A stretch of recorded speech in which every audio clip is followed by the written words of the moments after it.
कभी ऐसे अस्पताल के बारे में सोचा है जहां डॉक्टर्स मतलब मरीज के वाइटल्स देख ही ना सके? कोई हार्ट रेट नहीं, ऑक्सीजन लेवल नहीं, टेम्परेचर भी नहीं, वो बस अंदाजा लगा रहे हों कि भाई गड़बड़ क्या है। सोचकर ये अजीब लगता है। बिल्कुल। और सच पूछिए तो बिना मॉनिटरिंग के क्यूबरनेटिस क्लस्टर चलाना कुछ वैसा ही है। आपके पॉड्स कभी भी क्रैश हो सकते हैं, नोड्स ओवरलोड हो सकते हैं, यूजर शिकायत कर सकते हैं कि आप धीमी हैं। और आप बिल्कुल अंधेरे में हैं, पता ही नहीं चल रहा है कि हो क्या रहा है। एग्जैक्टली। मॉनिटरिंग, लॉगिंग, मैट्रिक्स, ये सब असल में वो आंखें और कान हैं जो आपके क्लस्टर को मतलब एक समझने लायक सिस्टम बनाते हैं, वरना वो बस एक ब्लैक बॉक्स है। तो आज हम इसी की गहराई में उतर रहे हैं। क्यूबरनेटिस में लॉगिंग, मॉनिटरिंग और मैट्रिक्स कैसे समझें कि क्लस्टर ठीक चल रहा है या नहीं, ताकि उस पर भरोसा कर सकें। हाँ, क्योंकि जैसा कहते हैं, जिस क्लस्टर को आप देख नहीं सकते उस पर भरोसा कैसे करेंगे। सही बात है। तो हम 3 मुख्य चीजों पर फोकस करेंगे। पहला है लॉग्स, मतलब एप्लीकेशंस और सिस्टम से आने वाले टेक्स्ट मैसेज जो बताते हैं कि अंदर क्या चल रहा है। ठीक है। दूसरा है मैट्रिक्स, ये नंबर्स हैं, आंकड़े हैं, जैसे सीपीयू कितना इस्तेमाल हो रहा है, मेमोरी कितनी लग रही है। Okay, numbers. और तीसरा है इवेंट्स, ये क्लस्टर में होने वाले खास बदलाव या कह लीजिए घटनाओं का रिकॉर्ड है, जैसे कोई पॉड शुरू हुआ या फेल हो गया। इन तीनों को समझना बहुत जरूरी है। चलिए, तो फिर लॉग से शुरू करते हैं। ये होते क्या हैं और कुबरनेटिस में इन्हें मतलब देखा कैसे जाता है? तो देखिए, हर कंटेनर जो पॉड के अंदर चल रहा है वो अपना आउटपुट या एरर मैसेज 2 जगह लिखता है। स्टैंडर्ड आउटपुट STDUT और standard error STDER। Standard output और स्टैंडर्ड एरर, हाँ सुना इनके बारे में। हाँ, तो स्टैंड आउट मतलब सामान्य आउटपुट और STRR मतलब एरर मैसेज। कुबरनेटिस क्या करता है, वो इन दोनों स्ट्रीम से आने वाले मैसेजेस को अपने आप पकड़ लेता है और उन्हें उस नोड पर जहां पॉड चल रहा है कुछ देर के लिए स्टोर कर लेता है। अच्छा, कुछ देर के लिए, ये जरूरी बात है। पर ये लॉग्स काम के कैसे होते हैं? इनमें सब कुछ हो सकता है। एरर मैसेज, डिबगिंग की जानकारी, एप्लीकेशन ठीक से काम कर रहा है या नहीं, मतलब खजाना हो सकता है ये जब कुछ गड़बड़ हो। हाँ, ये तो है। तो इन्हें देखने के लिए कमांड्स क्या है? मान लीजिए मुझे किसी पॉड का लॉग देखना है। सबसे पहले तो आपको पता होना चाहिए कि कौन कौन से पॉड चल रहे हैं, है ना? उसके लिए है kubectl get pods। ये आपको सारे पॉड्स की लिस्ट दे देगा। ठीक है, kubectl get pods, लिस्ट मिल गई। अब मान लीजिए एक पॉड है माई ऐप पॉड, उसका लॉग देखना है। सिंपल, आप चलाएंगे kubectl logs my app pod। ये उस पॉड के डिफॉल्ट कंटेनर के सारे लॉग्स दिखा देगा। और अगर पॉड में एक से ज्यादा कंटेनर हुए तो, जैसे वो साइडकार वाला पैटर्न होता है? बढ़िया सवाल। उस केस में आप एक फ्लैग जोड़ेंगे, all containers equals to true. तो कमांड बनेगा kubectl logs my app pod all containers equals to true। ये पॉड के सारे कंटेनरों के लॉग ले आएगा। अच्छा, और वो लाइव देखने वाला कुछ बता रहे थे आप? हाँ, वो बहुत काम का है। -F फ्लैग मतलब फॉलो। आप चलाएंगे kubectl logs -F my app pod। इससे क्या होगा, जैसे जैसे नए लॉग्स बनेंगे वो तुरंत आपकी स्क्रीन पर आते जाएंगे। रियल टाइम में कुछ देखना हो तो बेस्ट है। अरे वाह, -F वाला तो सच में काम का लग रहा है। जैसे कोई दिक्कत चल रही हो और उसी समय देखना हो कि क्या लॉग आ रहा है। बिल्कुल। आप चाहें तो एक छोटा सा पॉड बना सकते हैं, जैसे बिजी बॉक्स इमेज से, और उसे कहें कि हर 5 सेकंड में टाइम प्रिंट करे। अच्छा, कैसे? एक YAML फाइल में बस कमांड दे दें, while true do date sleep 5 done। फिर उसे kubectl अप्लाई करें। जब पॉड चलने लगे तो kubectl logs -F उस पॉड का नाम चलाएं। आपको लाइव टाइम स्टैम्प दिखते रहेंगे। इससे kubectl logs की पावर समझ आती है। ये बढ़िया उदाहरण है।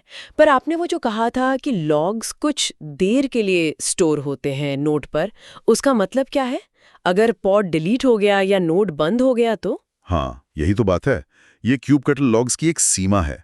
ये उस समय डिबगिंग के लिए तो बढ़िया है, लेकिन अगर पॉड क्रैश होकर दोबारा बना या नोड ही चला गया तो पुराने लॉग्स मिलना मुश्किल है। ओहो, तो मतलब वो गए? हाँ, ज्यादातर केस में। और बड़े सिस्टम्स में जहां हजारों पॉड्स हों, वहां ये एक बड़ी प्रॉब्लम बन जाती है। हर एक का लॉग ऐसे देखना और फिर उनका खो जाना। समझ गई। यहीं पर शायद वो सेंट्रलाइज्ड लॉगिंग वाली चीजें आती होंगी। बिल्कुल, उनकी बात हम आगे करेंगे। अभी के लिए kubectl logs पहला कदम है। ठीक है, तो लॉग्स बताते हैं कि क्या हुआ या एप्लीकेशन ने क्या कहा। अब आते हैं संसाधनों पर, सीपीयू, मेमोरी। इसके लिए आपने मैट्रिक्स का जिक्र किया था। एकदम सही। और यहाँ पर एक अहम कंपोनेंट है मैट्रिक्स सर्वर। ये एक हल्का फुल्का क्लस्टर वाइड एड ऑन है। हल्का फुल्का मतलब ये प्रोमीथियस जैसे बड़े मॉनिटरिंग सिस्टम जितना भारी नहीं है। इसका काम सीधा है, हर नोड पर जो क्यूबलेट चल रहा है उससे सीपीयू और मेमोरी के इस्तेमाल का बेसिक डेटा लेना। अच्छा, तो ये बस हाल का डेटा दिखाता है? हाँ बिल्कुल, ये डेटा को लंबे समय तक स्टोर नहीं करता। ये बस एक क्विक स्नैपशॉट देता है कि अभी क्या चल रहा है। ये हॉरिजॉन्टल पॉड ऑटोस्केलर एचपीए जैसी चीजों के लिए भी जरूरी है, जो लोड के हिसाब से पॉड्स की संख्या अपने आप कम ज्यादा करता है। हाँ, एचपीए को तो मैट्रिक्स चाहिए ही होंगे स्केल करने के लिए। बिल्कुल।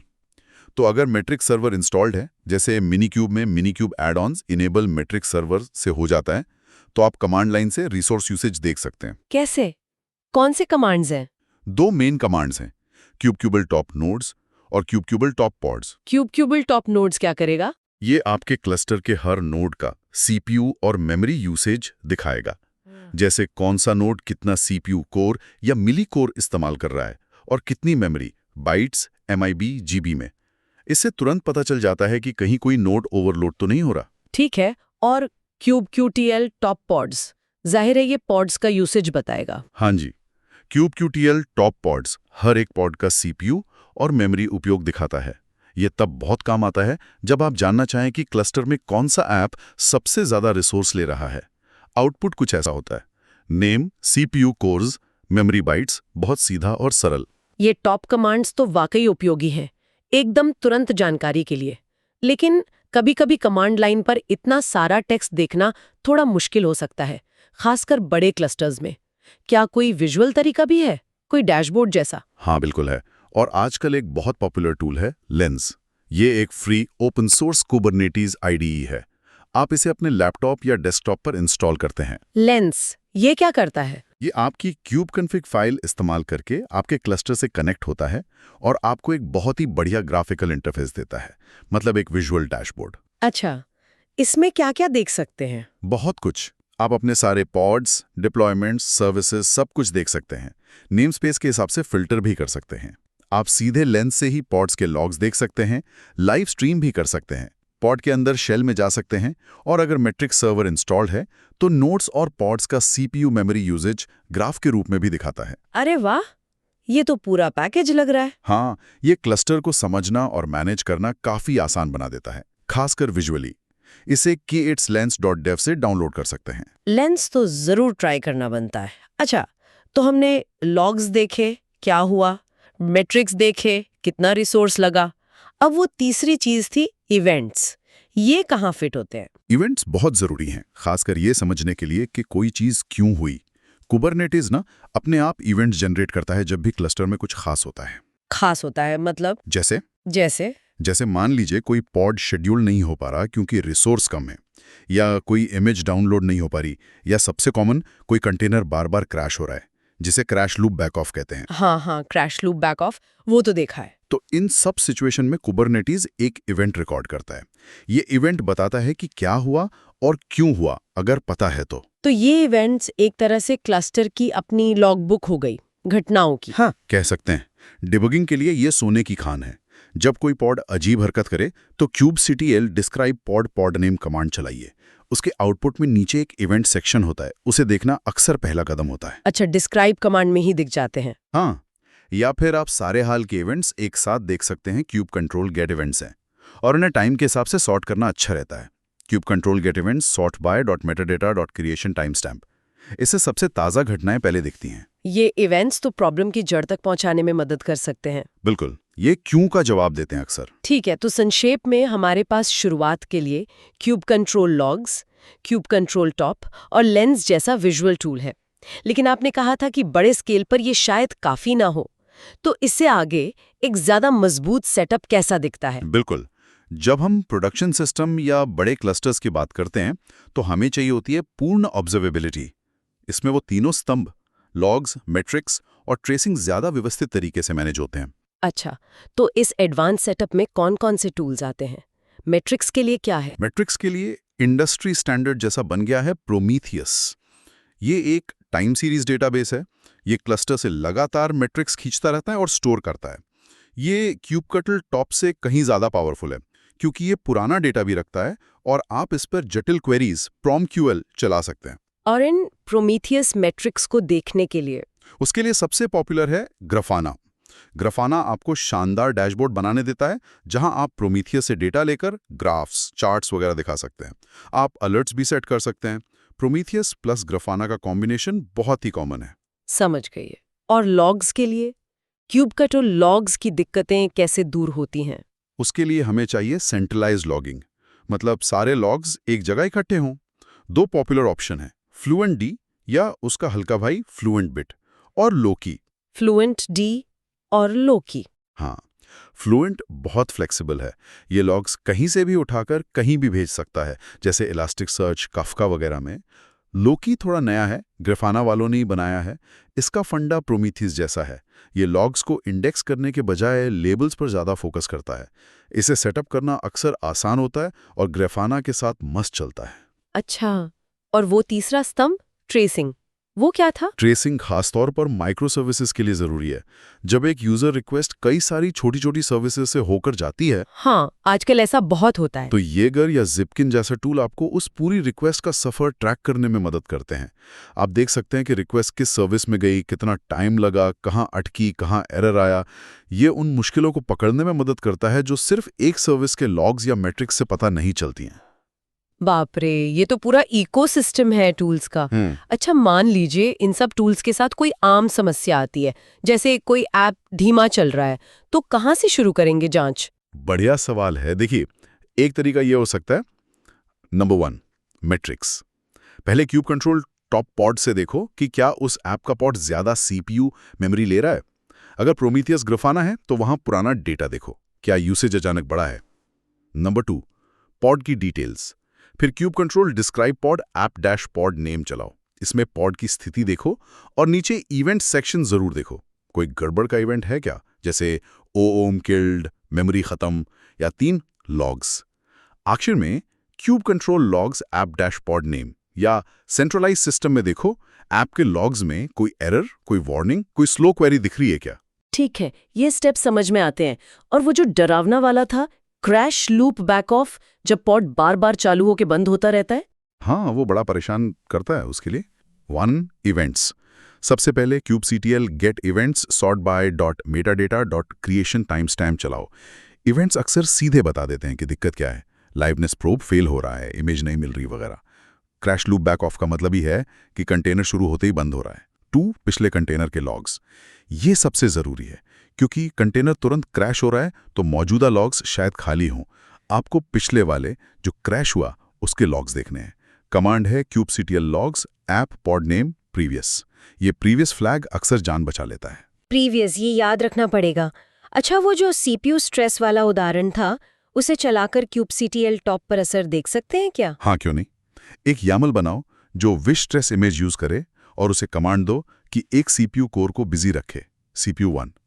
उसे kubectl अप्लाई करो, थोड़ी देर रुको, फिर kubectl टॉप पॉड चलाओ। तो क्या दिखेगा? आपको दिखेगा कि वो स्ट्रेस वाले पॉड का CPU यूसेज एकदम बढ़ गया है, करीब 1000 M या 1 कोर के आसपास।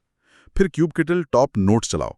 आप देखोगे कि जिस नोड पर वो पॉड चल रहा है उसका भी CPU यूसेज बढ़ गया है। ये साफ दिखाता है कि ये टूल कैसे रिसोर्स प्रेशर पकड़ते हैं। सही बात है। बिना इन टूल्स के तो पता ही नहीं चलता कि कौन गड़बड़ कर रहा है। तो अगर हम इन सबको समेटें तो क्यूबरनेटीज मॉनिटरिंग का पूरा आर्किटेक्चर, मतलब सिंपल से लेकर एडवांस तक, कैसा दिखता है? हाँ, इसे ऐसे देख सकते हैं। Basic level, app pod log लिखता है स्टैंडर्ड आउटपुट स्टैंडर्ड एरर पर। क्यूबकटल लॉग्स उसे दिखाता है। क्यूबलेट बेसिक मैट्रिक्स लेता है, मैट्रिक्स सर्वर उन्हें जमा करता है, क्यूबकटल टॉप उन्हें दिखाता है। ये फटाफट चेक करने के लिए ठीक है। Advance level, observability stack, matrix. Prometheus matrix खींचता है, स्क्रैप करता है, क्यूबलेट एक्सपोर्टर से लंबे टाइम तक रखता है। ग्राफाना उन्हें दिखाता है, डैशबोर्ड बनाता है, अलर्ट भेजता है। लॉग्स, फ्लुएंटली लोकी एजेंट लॉग्स उठाते हैं पॉड से, उन्हें सेंट्रलाइज स्टोरेज में भेजते हैं। इलास्टिक सर्च लोकी, किबाना ग्राफाना से उन्हें खोजते हैं। ट्रेसिंग, ऐप कोड में येगर जिपकिन क्लाइंट डेटा भेजते हैं, येगर कलेक्टर उसे लेता है, येगर यूआई में रिक्वेस्ट का पूरा रास्ता दिखता है। ट्रेसिंग, ये एडवांस वाला आपको ज्यादा गहराई, पुराना डेटा और बेहतर ट्रबल शूटिंग देता है। तो आज की हमारी इस पूरी बातचीत का सार क्या है? कुबरनेटिस क्लस्टर को सही मायने में समझने के लिए हमें कई सारे टूल्स और तकनीकों का इस्तेमाल करना होगा। बिल्कुल, निचोड़ ये है, तुरंत लॉग्स देखने हैं, क्यूबकटल लॉग्स -F और प्रीवियस, तुरंत resource usage, kubectl top, pods और नोड्स, मैट्रिक सर्वर के साथ, विजुअल ओवरव्यू चाहिए, लेंस जैसा डैशबोर्ड, लेकिन असली प्रोडक्शन और स्केल के लिए Prometheus metrics, Grafana visualisation, alerts और लोकी फ्लुएंटेड लॉग्स, और शायद येगर ट्रेसिंग भी। और जैसा हमने शुरू में कहा था, भाई जिस क्लस्टर पर आप नजर नहीं रख सकते उस पर भरोसा भी नहीं कर सकते। ये सारे टूल्स आपको वो जरूरी विजिबिलिटी देते हैं। बिल्कुल। और जाते जाते एक सवाल छोड़ जाता हूं सोचने के लिए। अब जब हमने ये समझ लिया कि क्लस्टर का हेल्थ डेटा मैट्रिक्स लॉग्स कैसे इकट्ठा करें और देखें, तो अगला कदम क्या हो सकता है? शायद सिर्फ देखना नहीं, बल्कि उस जानकारी पर एक्शन लेना। एक्शन लेना मतलब सोचिए ऐसा सिस्टम बनाने के बारे में जो न सिर्फ अलर्ट भेजे जब कोई गड़बड़ हो, बल्कि शायद कुछ अपने आप ठीक भी कर दे, जैसे HPA लोड के हिसाब से पॉड स्केल करता है, या शायद कोई खास एरर आने पर अपने आप कोई डीबगिंग टूल चला दे। इस तरह का ऑटोमेशन कैसे करें सुरक्षित तरीके से? ये मॉनिटरिंग से आगे जाकर मतलब सेल्फ हीलिंग या ऑटो पायलट सिस्टम्स की तरफ एक कदम है। सोचने वाली बात है ना?